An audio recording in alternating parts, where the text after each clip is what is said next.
Dar and I lived right in town, behind our shop, in the mess and bustle of it all. Dar was a butcher, and a good one, with arms that looked like legs of lamb themselves, and a way with a cleaver that could make a carcass grateful to be boned. I worked in the shop with him. It suited me all right. I liked being behind the counter, able to watch the happenings of the village square through the big window, while being partly hidden myself. And I liked the work itself. Most of the running of the place fell to me. Dar did the butchering, while I took the orders and the money.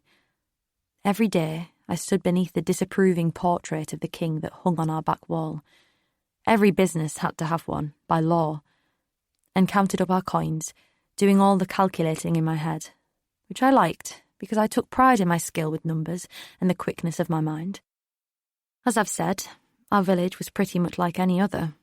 A few shops, including our butcher shop and the smithy, clustered around a market square where smaller vendors set up stalls once a week, with houses spiralling outwards to the farms and the fish market by the river.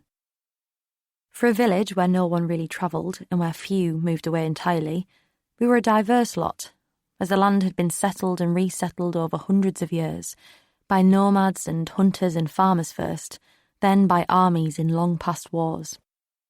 Despite all the intermarrying that had no doubt occurred, there was still a fair amount of variation in the people. You could look at Goodwife Meg's nut-brown skin, for example, and see that her ancestors had come from somewhere with a good deal more sun, or notice the high cheekbones and near giant limbs of Big Cully, and see that he had some tall warrior race in his family tree. Although Cully himself was a gentleman, he walked half bent over to make himself smaller and unthreatening.